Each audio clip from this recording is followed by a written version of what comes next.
Yo, yo, you see these dreams only seem to manifest when I'm woke. I'll bite the wings off an angel if that shit helps me cope.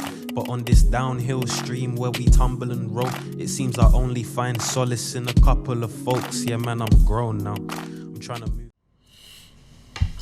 So, 2021. I remember as a teenager, one of the programs we used to watch on telly, was called Space 1999. I never thought, 1999 was like, whoa, we're talking about 1980, 80s, late 80s. And it was like, whoa, Space 1999. And that was like really out there, And now here we are in 2021. And the quality of the relationships man has with man seems to be going in the opposite direction. The advancements in technology would suggest that things would be cheaper, and yet things seem to be going in the opposite direction. The discovery of medicines would suggest that diseases would be less, yet things seem to be going in the opposite direction. So the question is, where's the improvement? It's very visual when you consider what we're doing. I mean, like me making this video and then streaming it using a platform somewhere where you can watch using your telephone or you can watch using your computer. Yes, there's so many revelations and so many things have been done that have elevated us, but the core, how we treat each other and ourselves, the quality of the foods we eat, the water we drink,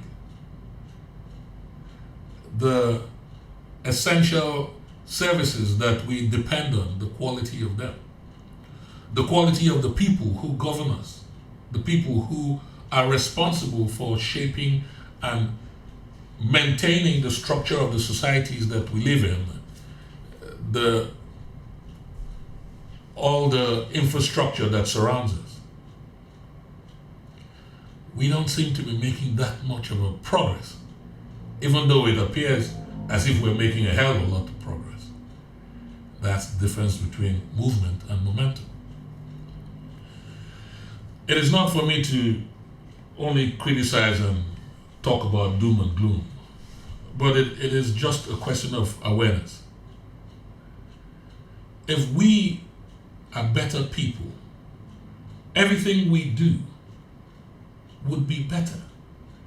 And the future we walk into would experience a better set of people walking into it. We design the future in the present. If our minds are entrained and aligned with a better future, a prosperous future for our children and their children. Like they say in Africa, a man does not plant a tree in order to sit down and enjoy the shade. The shade is for your child, not for you. These are important times. It is when there is a storm, when you're experiencing the storm, if you can remain calm within the storm, then you would be able to navigate your way out of it and prepare for the eventuality of another one coming. A lot of what's happening is happening in plain sight. And I'll say this, I can't talk in depth about some of these things because of the level of censorship that we're experiencing right now. And I want to still have a platform to be able to talk and share my views. That's probably why some of what I'm saying might sound a little bit cryptic and it might sound like I'm bouncing off multiple ideas, but that's just my style. You can just take it in spades or take a little portion out that makes some sense and use that. You could even watch this and take down some notes, because I'm just vibing. There's no notebook, there's nothing here. I'm just speaking straight from the heart and sharing exactly what's inside of me right now. I'm not doing a structured program. I'm not doing a topic I'm just talking. This particular video, I'll just call it conversation with myself. That's all it is. I'm just having a conversation with myself in front of a camera, trying to understand what's going on and trying to see how I can contribute towards the world being a better place. And the only way I see how is for me to become a better person. It is incumbent on me to improve the quality of self if I want to live in a world that is of a better quality. It is not about identifying those who are making the world worse, because that's not really helping. They would always be there. It's like walking into a forest and trying to find the predators. When you find them, you've just exposed yourself as the next meal that they're going to enjoy. That's not the point. We know they're bad actors. We know they're people who do not have our best interests at heart. They're those who want to govern. They're those who want to control. They're those who want to do all sorts of things. There are many people with different agendas. That's not the point. The question is, individually, us. What do we want? For a minute, a second, a moment, let's forget about everybody else and just look at the man in the mirror. What do you want? What kind of world do you want? What kind of reality are you looking for? Where do you want your children to reside in if you have kids? Which kind of world do you want to live in? Do you want to live in a world consumed with bigotry and prejudice and hatred and disdain and corruption and deceit? Those things may be necessary because some evil is necessary in order to bring forth balance. I'm not one to judge. Or do you want to live in a world where love really is the paramount, takes precedence, where kindness, altruism, humanity in its essential sense and form are the key things that guide us, that lead us to where we want to go. It doesn't matter what skin color you are, it doesn't matter what your educational level is, all those things are superficial. Those things don't matter. What really matters is how you feel about you. And it's how you feel about you that projects and guides you in terms of how you feel about other people. Because if you truly love yourself, that's all you know. You know love. And so your interaction with other people will be based on what is foundational for you. If you live in a state of fear, fear is what you will attract. I'm not zenning it. I'm not new aging this. I'm not saying, oh, we have to be, no, none of that. I'm just saying, what is the foundation that guides? If your foundation is based on moral integrity,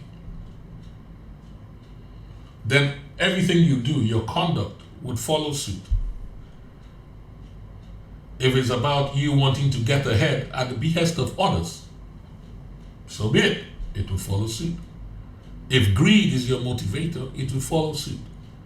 See, individual responsibility is what the world needs now.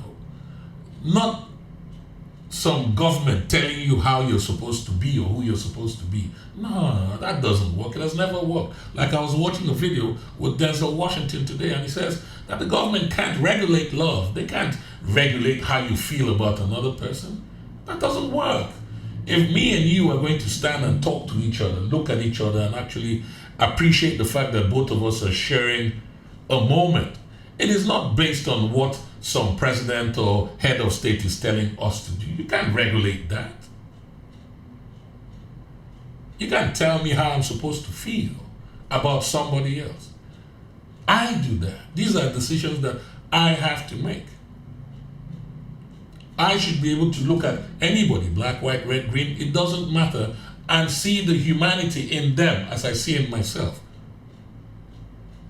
If I have inherent prejudices that are of the extreme, then evidently I would be suspicious of everybody.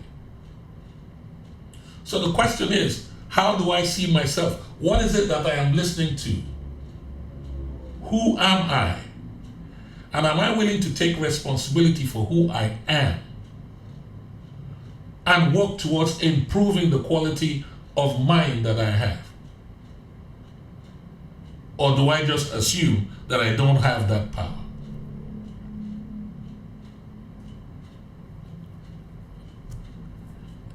These are very challenging times, very interesting times. And the question is how we respond to this unexpected clarion call. They say the darkest part of the night comes just before dawn. I believe dawn will soon break. It might seem exceptionally dark right now, but I believe dawn will soon break. It's just a question of how do we want to see dawn when it breaks? What images do we want to see? How bright do we want it to be? You know, the eye doesn't see. Like in your camera, the lens, you don't see with the lens, it's the aperture at the back. That's where the process is. The eye is just a medium of collecting information. Everything is processed in the brain. So perhaps what you see is not what you're seeing. It is the interpretation you've given to what you see that actually gives that thing its significance. It's an interesting thing to think about. Very interesting thing to think about.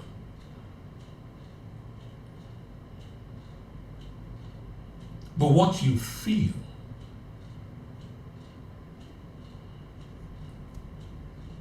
now that is truth. What you feel. What do you feel about you? Don't worry about me. What do you feel about you? What do I feel about me? That's what's important. I have to live with me every day, every minute, every second. I have to live with me. So the most important person to know is me, because I am my ultimate companion. If I spend so much time trying to learn about other people without really knowing who I am,